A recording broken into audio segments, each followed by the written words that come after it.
Crazy move. I sabotaged my dad's memory room after he started forgetting mom.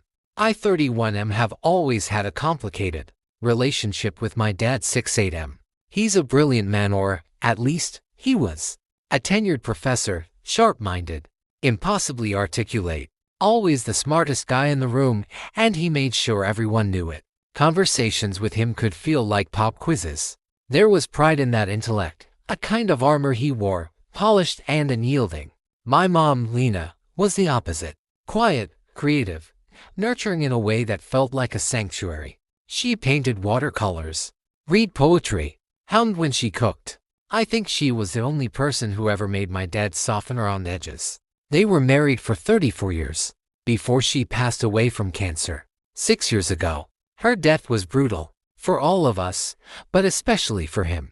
Or so I thought. In the aftermath, he spiraled, at least emotionally. He kept her belongings just where she left them. He wouldn't let us touch her books, or her scarves, or the half-finished puzzle on the living room table. I remember thinking, okay, maybe this is how grief lives in him: meticulous, controlled, contained. But about a year ago, the forgetfulness started creeping in. Small things at first. Misplaced keys. Repeated stories. Then he started losing track of time. Missing appointments, forgetting names. Even details from his own past. The diagnosis came with early onset Alzheimer's. He took it hard, though he tried to hide it behind jokes and dismissive comments. But underneath, he was terrified. That's when he started working on the memory room. He cleared out the guest bedroom and turned it into a sort of shrine to his life. Every wall, every surface was meticulously curated: framed degrees, academic awards, letters from old colleagues, vacation photos, childhood trinkets, even yellowed pages from student evaluations. It was impressive, in a museum kind of a desperate, beautiful attempt to anchor himself to something solid as his mind began to float away. At first, I respected it. It seemed healthy, therapeutic, even. But after a few visits, I started noticing something was off. My mother was missing. No photos of their wedding. No birthday cards in her handwriting. None of the poems she used to scribble in the margins of newspapers. Her favorite mug is gone. Her scarf that used to hang by the door vanished. I waited, thinking maybe he just hadn't gotten around to that part of their life yet. But it never came. Finally, I asked him, as gently as I could, "Hey, where's all the stuff of mom's?" He blinked at me, confused. "Lena," he asked.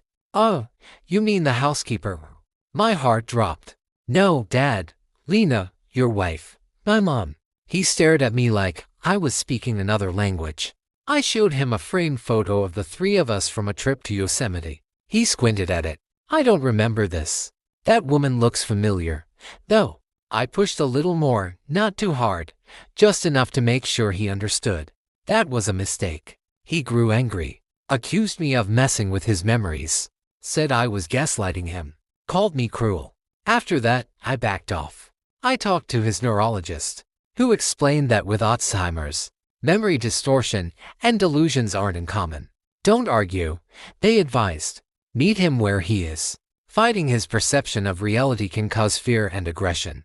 It won't bring him back. It'll just make him feel more lost. But I couldn't shake it. The thought of her being erased. Just gone, but forgotten. Like she never existed, broke something in me. My mom deserved better than that. Her memory deserved to live. So, I started cheating. First, small things. I slipped in a candid photo of her from a college party laughing. Her curls wild, wearing one of Dad's old sweaters. A recipe card in her handwriting tucked into the corner of a bookshelf. Her scarf, neatly folded on the back of a chair. But he found them and removed them. Every single time. So, I escalated. I started forging letters. I work in graphic design, so mimicking her handwriting wasn't difficult. I recreated old love notes, fake journal entries, postcards she sent. I even edited a home video and changed the date, so it looked like she was still around during a time he insisted she wasn't. I swapped out photos, replaced group shots of him and colleagues with images of him and mom on hikes, at dinner parties, sitting on the porch. When he asked who she was, I told him her name was Laura, close enough to Lena that it felt honest in a sideways kind of way. He started referring to her as that nice woman, or Laura. Once, he asked, did I date her? She seemed sweet. His anger stopped and sometimes he smiled. It wasn't perfect, but at least she was back in the room. Then last week, everything came crashing down. My aunt came to visit. She walked into the memory room and saw the altered photos, the forged letters, the scarf. She lost it, accused me of manipulating a sick man's mind and playing God, said I was interfering with his treatment, doing irreversible damage. My sister backed her up, told me I was being emotionally codependent, that I hadn't let go of Mom and was dragging Dad through my unresolved grief. Maybe they were right. Maybe I'd gone too far. But all I could think was every time I walk into that room and she's not there, it feels like she's dying again. Update 1-2 weeks later. Thanks to everyone who weighed in. Some of you were kind.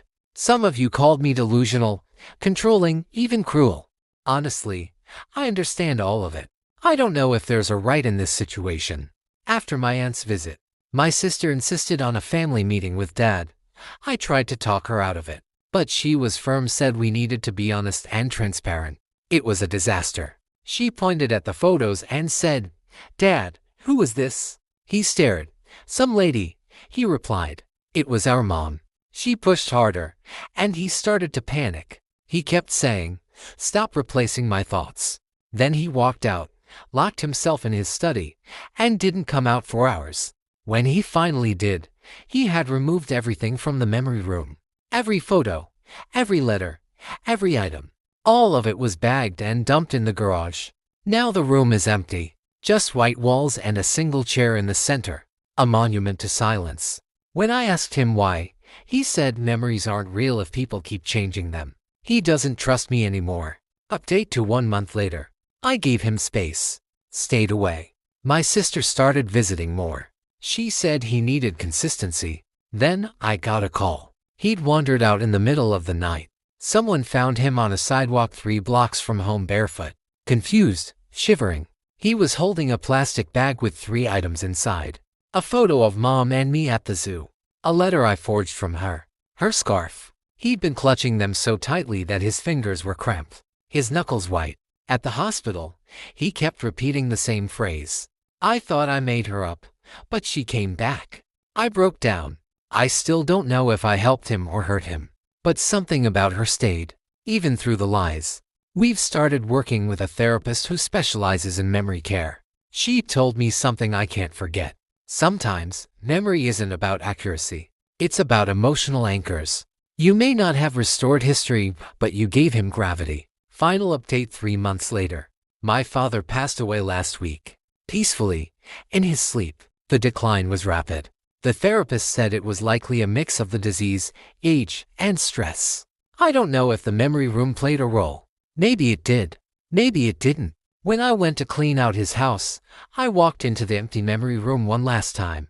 I sat in the chair and stared at the blank walls, expecting to feel nothing. But then I noticed something tucked behind the chair. A notebook. He'd been writing in it, off and on. Most of it was incoherent. Fragments, scribbles, bits of song lyrics, dates that didn't make sense. But the last page stopped me cold. There was a woman who always smelled like orange peels. She wore scarves. She laughed at things I said even when they weren't funny. I think she loved me. I hope I didn't imagine her. No name. But I knew who he meant. So, am I crazy? Maybe. Probably. But I don't regret what I did.